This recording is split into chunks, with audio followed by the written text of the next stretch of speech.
We share a relationship with so many animals around us, from our pets to those on the streets or in the zoos, and even the ones that end up on our plate.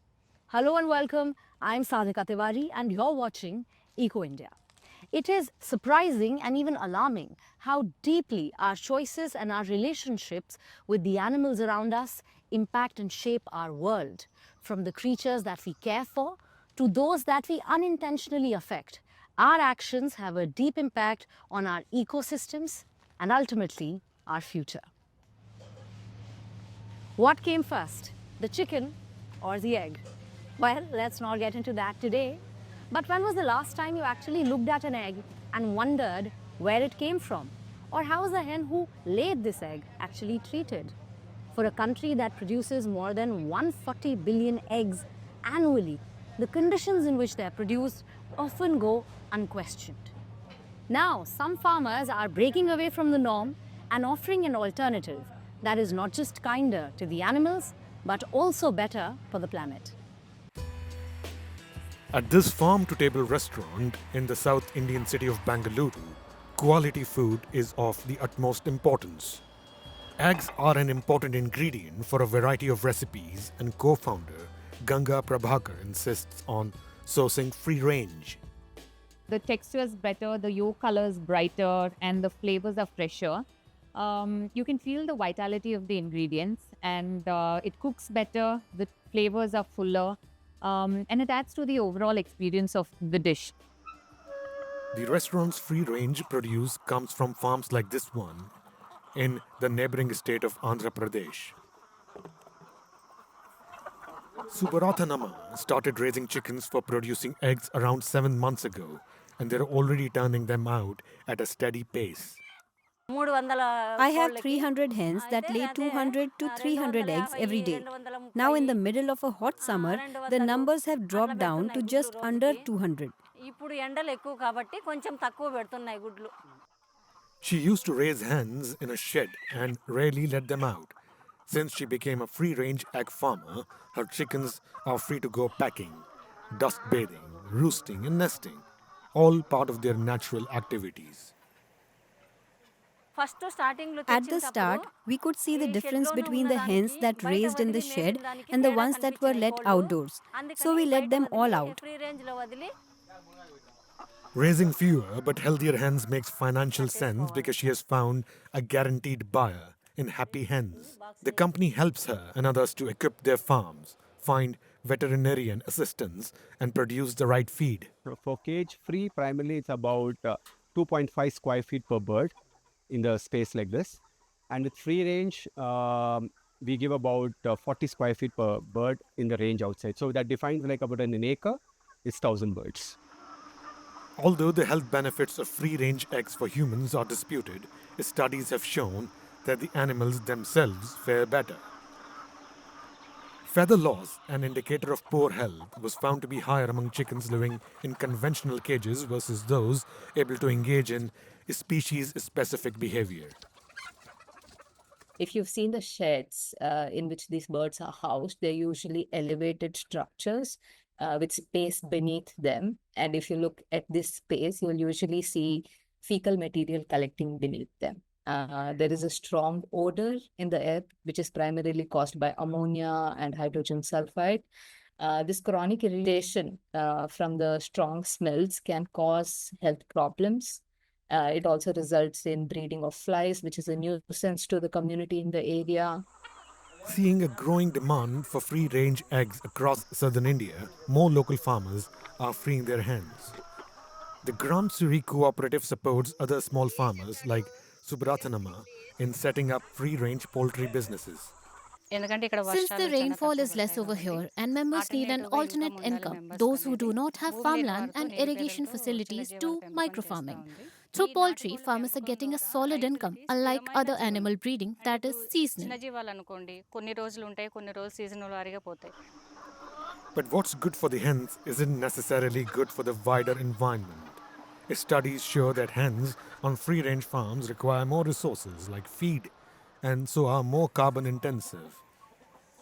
One of Happy Hen's farmers is trying his best to balance animal welfare, nutrition and the environment.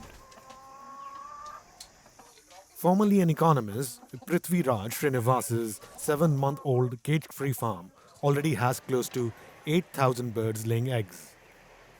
I think cage-free is you could say it's a middle ground between free range, which is the best and most optimal in terms of animal welfare, versus caged. They can express their natural behaviors and instincts, and we can also sort of be assured in terms of production levels, because we are controlling a lot of the external factors which can impact the productivity. Higher productivity also comes with concentrated waste that needs to be disposed of safely to avoid polluting the soil and nearby rivers. Prithviraj and Happy Hens employ ultra-modern techniques and equipment to avoid the hazards of feeding and maintaining a large number of hens in a relatively small area. We purify the water, we also sort of check the pH levels and add acidifiers, etc., to make sure we come to optimal pH levels. And even if needed, certain probiotics, etc., or electrolytes are delivered, and even medicines are delivered through the water systems.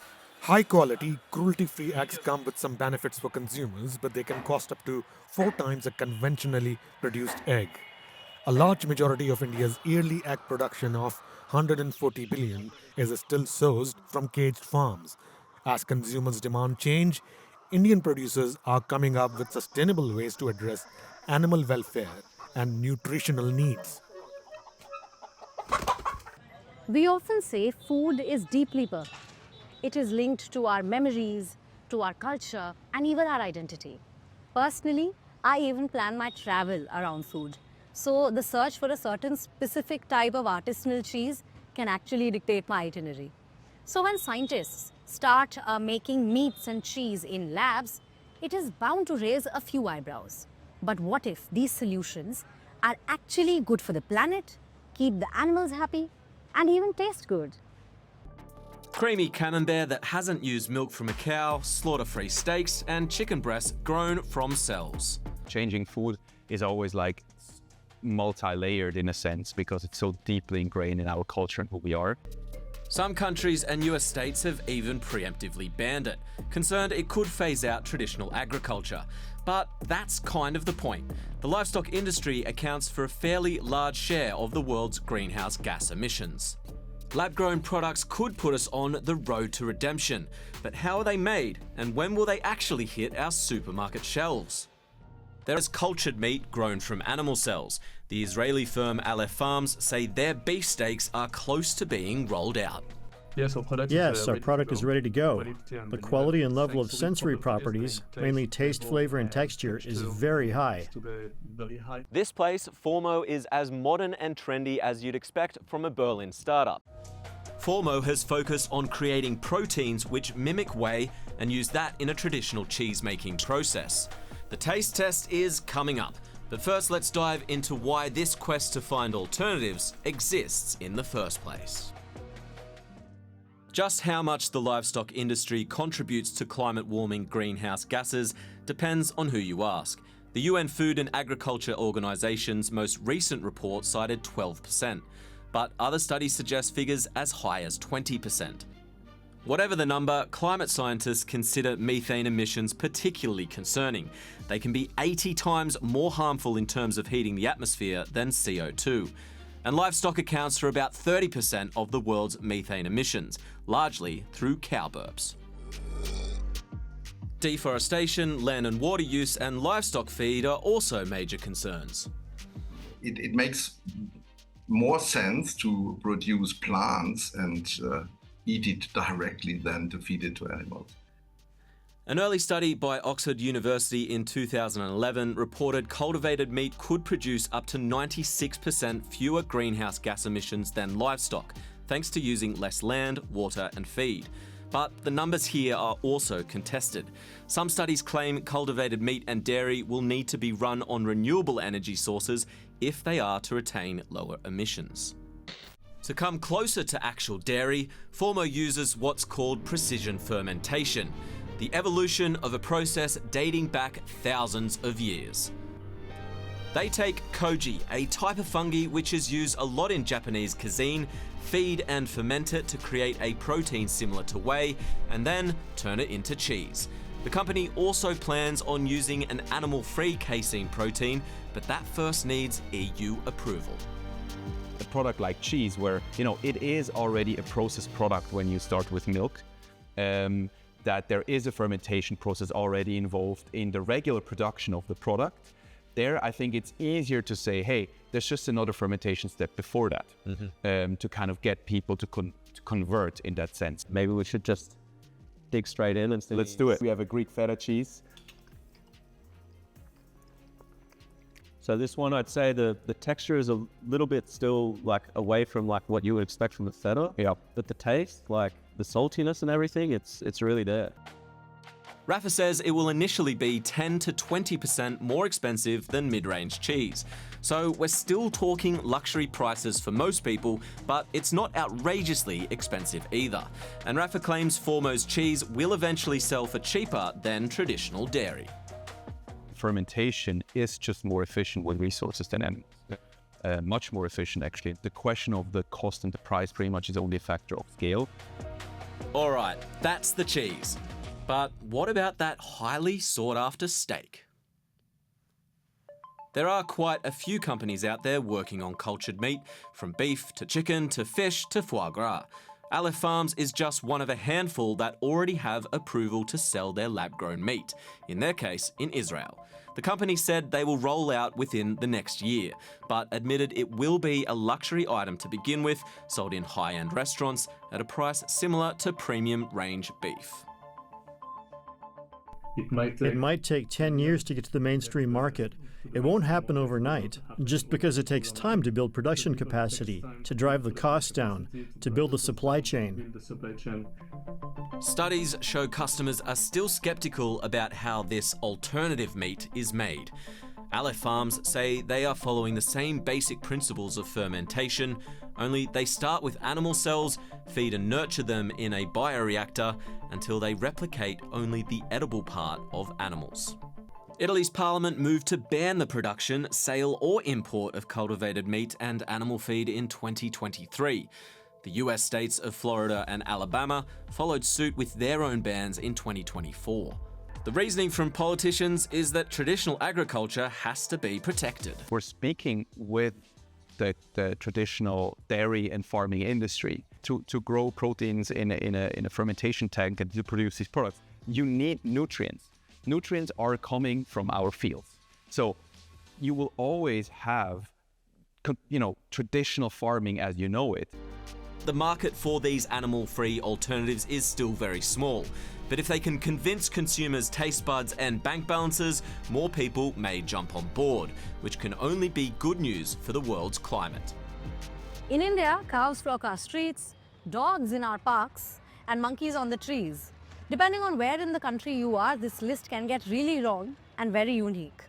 But here in this urban infrastructure, they get barely any space or care. Their lives clash with this infrastructure. So rescuing them takes more than courage. It needs skills. Let's meet this woman who left behind a successful corporate career to build a dedicated animal rescue team, and she is just getting started.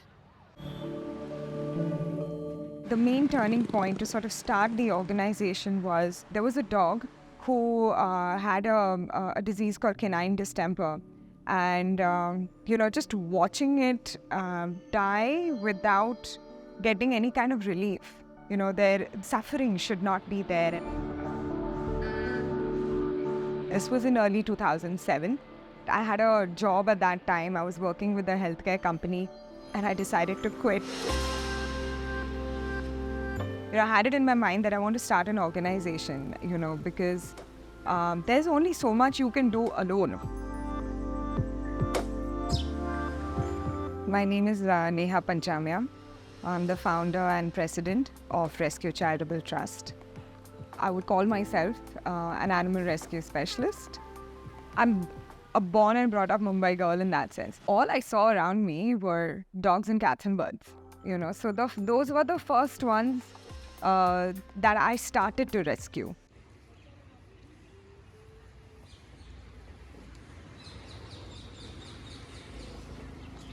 In 2014, when the slaughter ban was enforced, nobody thought of the aftermath of what's going to happen with that. So suddenly you have a whole load of cattle that's abandoned and eating plastic, getting into road accidents. So that's when we started doing more large animal work. In 2007, when I started, there was literally nobody providing emergency services for any kind of animals.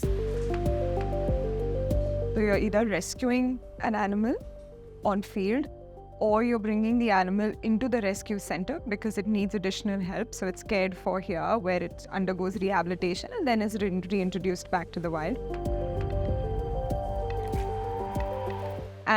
Or the third situation you kind of respond to is, a conflict situation where you're trying to mitigate a conflict that's happening. Now, that, for example, could be, maybe a leopard made a livestock kill and people are angry, about it, and you're trying to mitigate that.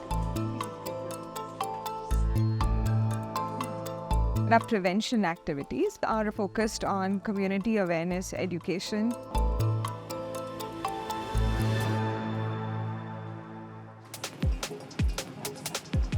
Began as a couple of friends trying to do good for animals in the world.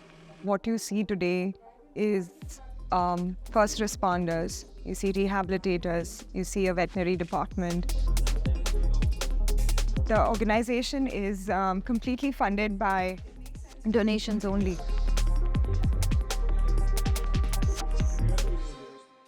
I think we're at a point where incidents are higher simply because of so many changes in our environment.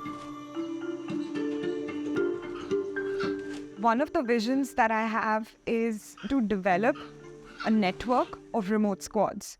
And this basically means to provide employment to local people who are passionate about conserving their habitat, conserving wildlife, and skilling them, equipping them.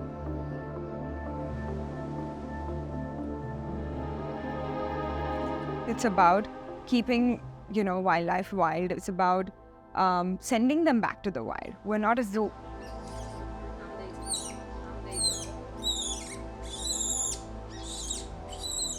And the best part is when you release them back out, they don't even turn and look at you. What does it take to turn 10,000 rupees into a buzzing business? For a 22-year-old Vidyasri, it took 5 boxes filled with bees and a deep belief in the power of nature. So let's go and meet this young entrepreneur who's not only building a sweet empire, but she's also spreading her knowledge of bees locally. Many people think that beekeeping can only be done if you have a garden, but that's not true. Even if you live in a city, in an apartment, just a small shaded space and 4-5 plants are enough for one box.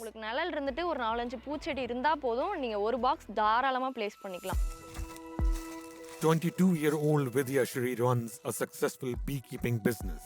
She started with just 5 beekeeping boxes and now produces litters of pure honey every year with 500 boxes.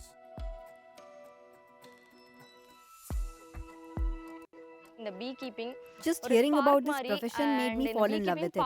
I didn't think much, just jumped right in. If you see beekeeping as a source of income, it's a vast opportunity. So எனக்கு தெரிஞ்சு இதுல ஒரு இன்கமா பார்த்துட்டா இதுல நிறைய இருக்கு so அது இல்லாம இதுக்கு நம்ம பெருசா எதுவும் வேலை செய்ய போறது And the time it takes to manage is very little. Raising goats and cows needs a lot of care. Vaccines, medicines and proper food. But for bees, just flowers are enough.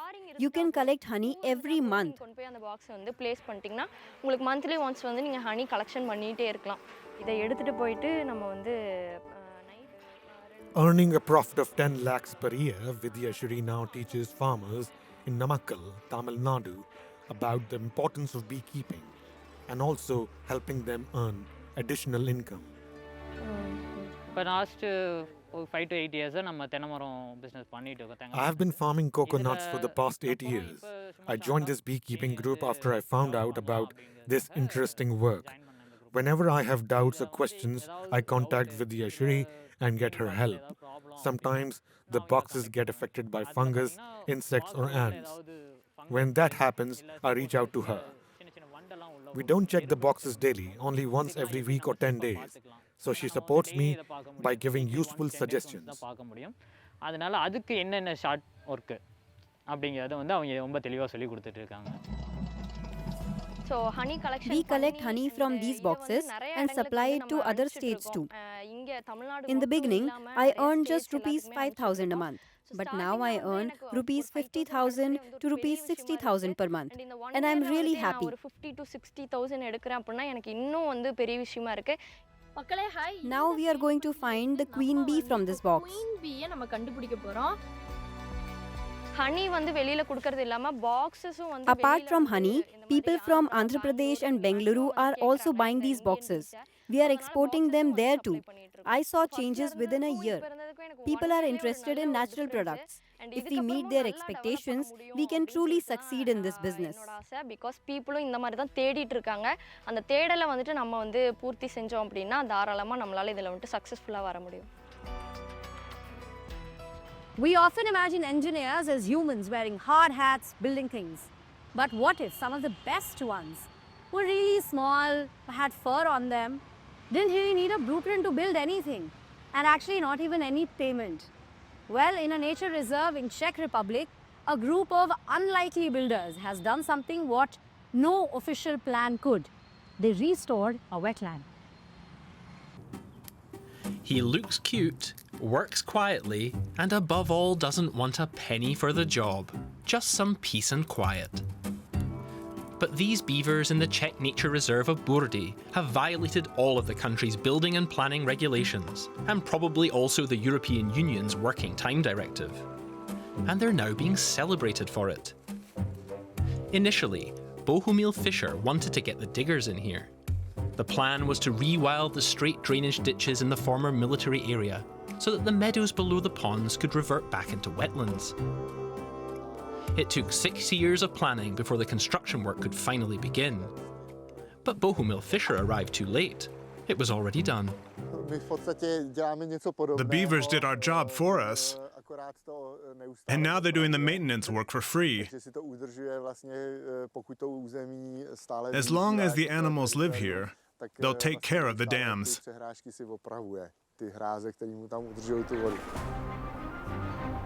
There used to be dry meadows here.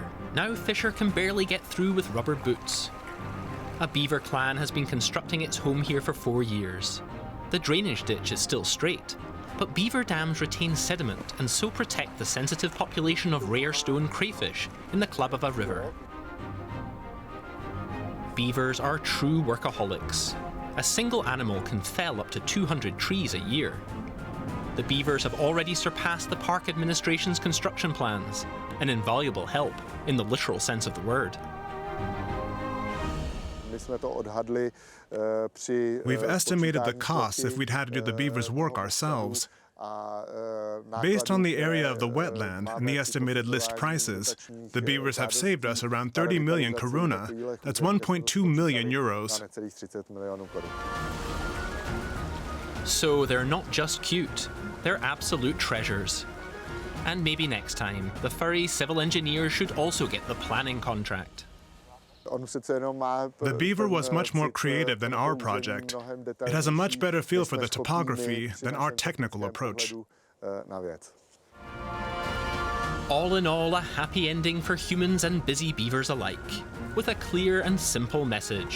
Sometimes nature knows best. That's it for today's episode. We share this planet with many animals, and this is a symbiotic relationship where coexistence is key. Do you know of anyone trying to save the planet in their own unique way? Do let us know. And don't forget to follow us on our TV channel and on our Instagram at DW_environment for more stories like this. Invasive fish are conquering new waters through the Panama Canal. In 2016, the canal was expanded to allow megaships to transit between the Atlantic and the Pacific Ocean. But it's not just ships using the waterway. New research reveals that fish from both oceans come along for the ride through the waterway and hang out in this artificial freshwater lake, which supplies water to the lock system. Now, large predatory marine species make up 76% of the fish population in Gatun Lake. The ocean fish are changing the lake's food web system and harming local fishing communities in the region. Scientists expect the fish will soon reach the opposite ocean with unknown consequences. Thank you for watching. I will see you next week with more such stories. Until then, take care. Goodbye. Namaskar.